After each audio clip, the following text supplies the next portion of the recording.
My name is Aron Forbes. I am a producer, a writer, a music director, and I get to work with a lot of really talented friends. Yeah, I do a lot of at least for the artists that I music direct, and then obviously people I'm producing as well. Um, we make sure on our team to handle all the post production, so we're doing all the mixes for live content that happens.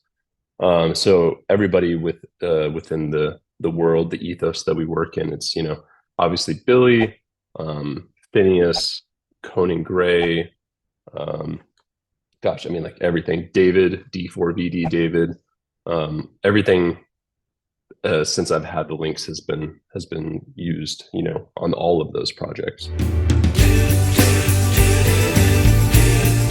I mean, I remember my, early Pro Tools days with the cream Aurora, the old version, and I had an affinity for that pretty early on. And I remember we had that, and then there was like the whole change that happened, and we ended up getting like one of the newer HDIOs that Avid was providing, and I was always like, God, I really miss the way that thing sounded. I always had that in the back of my mind. I was like, there was something about it that just was more natural to me.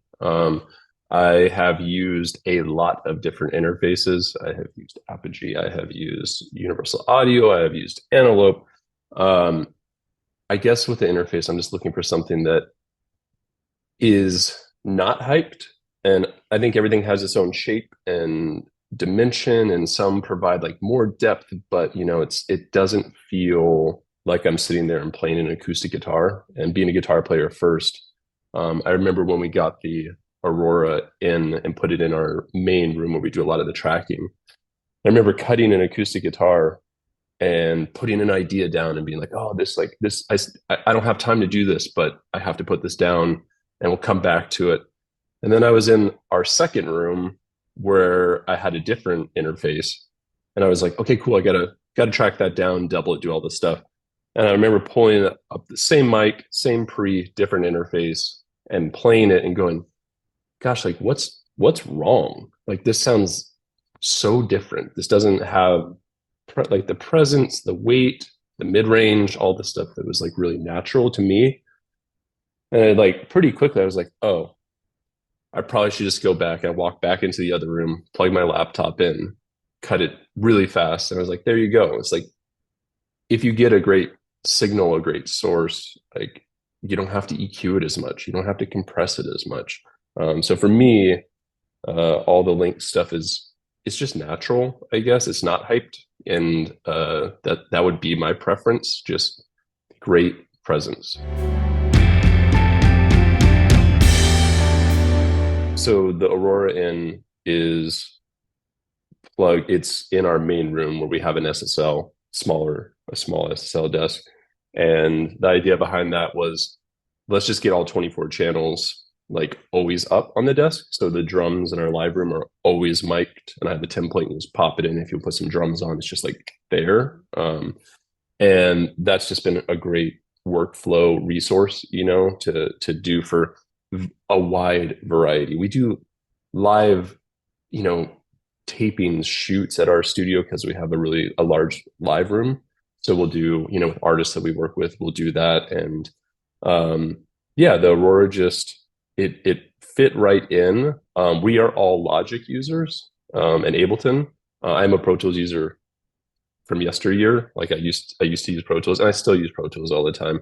They all have their strengths. But the impetus of this whole thing was the studio we moved into had all Avid stuff, and you can't use that with Logic.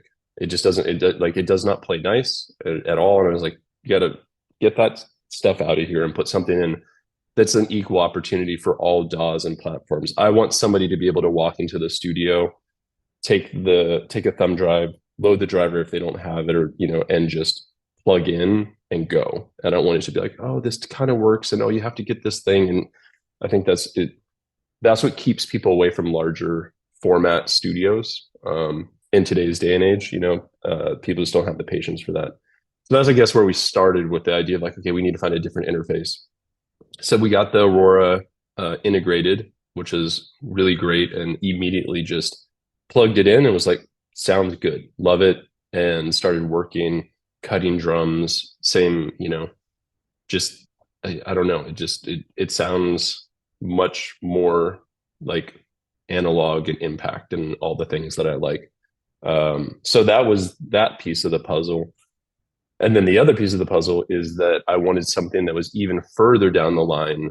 And all of my mix buds, who are far, far more talented. They're so talented, but they all were like, "Oh, you have to try out the Hilo. Like it's great. Like you're gonna love this thing."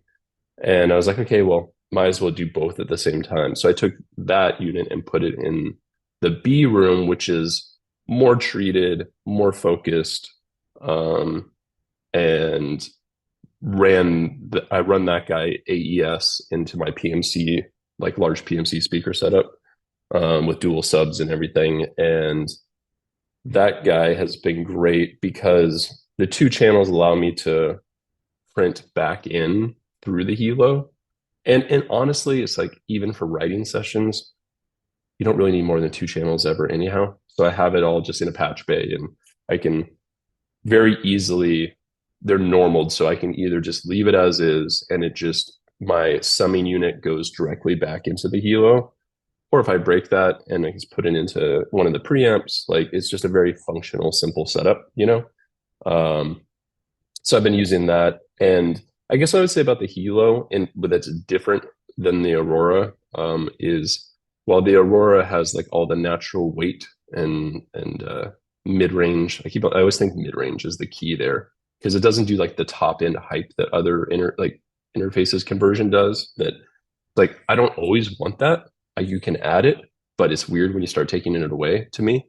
And with the Hilo, it felt like when I plugged it in the first time, it was like an extra layer of like a gobo of silk was just kind of lifted. I was like, oh, like I can hear just a little bit more. Um, and not in a way of even depth, but just like clarity overall. Just like things are more obvious.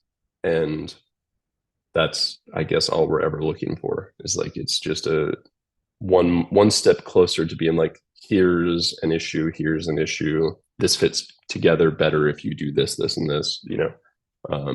Yeah, it really opened up everything with that Hilo for sure.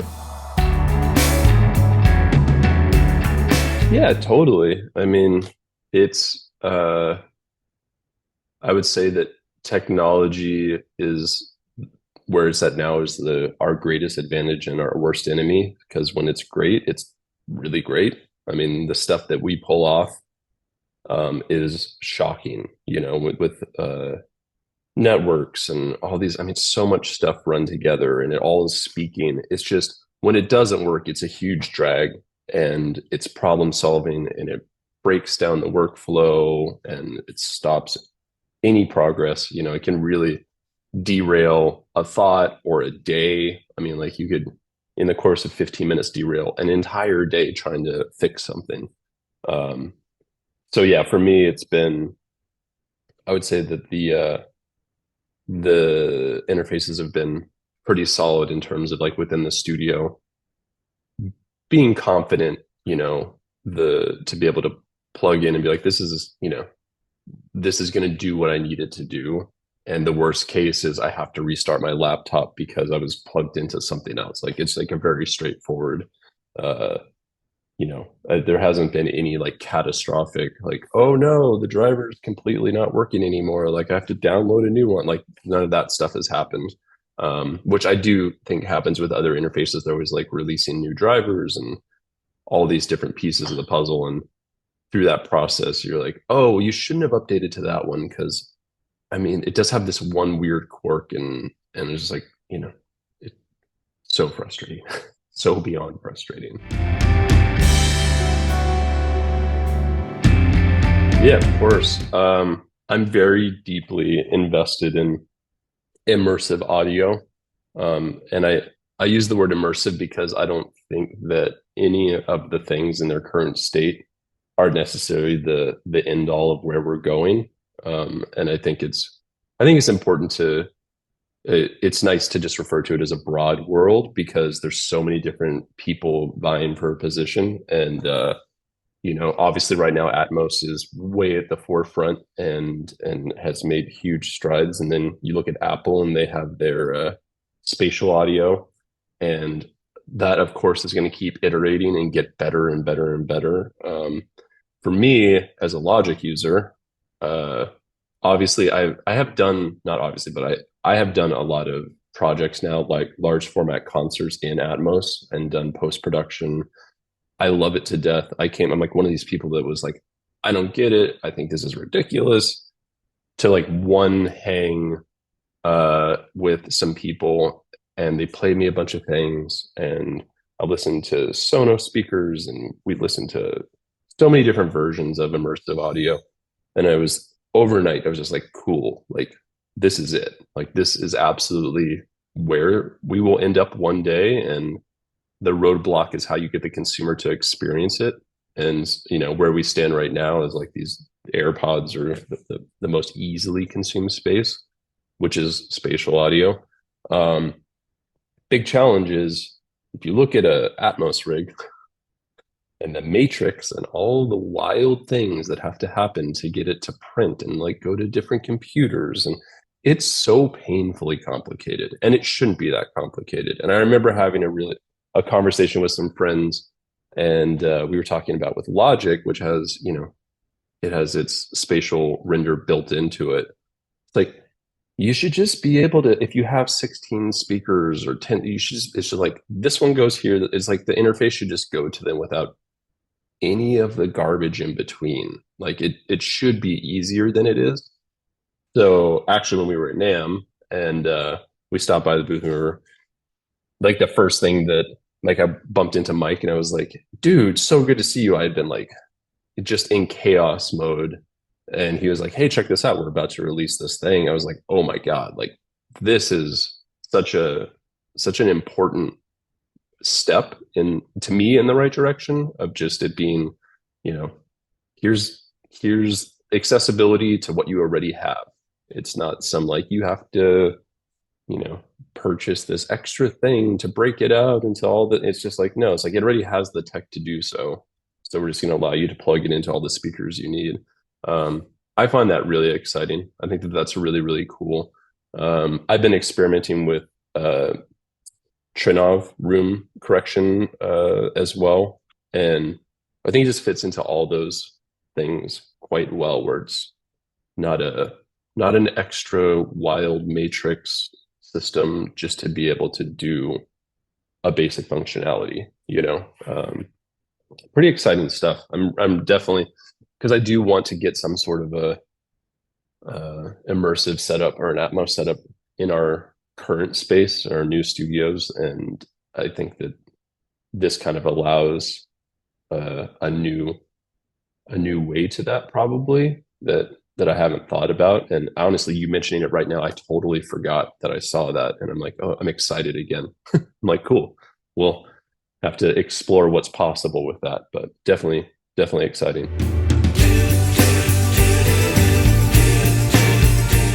It's the journey to what all of us do is in music is such like a who knows how we get where we get. I guess it's just like it's a winding trail.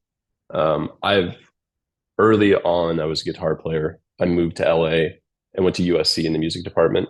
That was my ticket to get uh, to LA. And I was growing up in central Northern California. I was like, I need to get to LA, and that's where like I can, because I was as a kid I was like, I just want to like go on tour. I want to play guitar with big artists and like get on a bus and do the thing.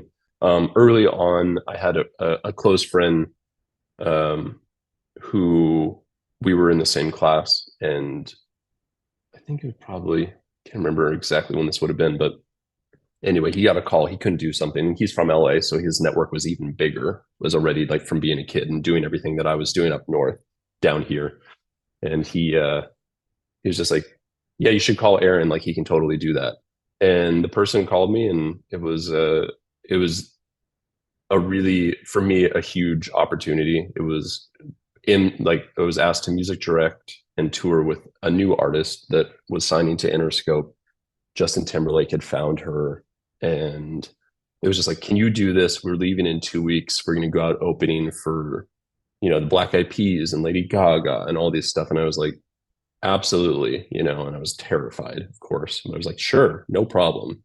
And they like couriered over hard drives when you still had to do that, like 2010 or something. It's crazy. And I got the hard drives. And I just remember being like, oh boy, here we go. And, over the course of like a year and change, I learned so much the hard way. And also realized that there are some like just really amazing, talented, kind folks out there that were so shared so much, I was like, oh, I'm having problems with this computer. And they're like, oh, here, let me show you. This is how we do it. So I learned a lot really fast. And I was really young too. I was like 23 when that all happened. Really quickly, I was like, okay, cool. Like this isn't what I thought it was going to be. Like it's amazing, but it doesn't fill me up in the same way that I thought it would.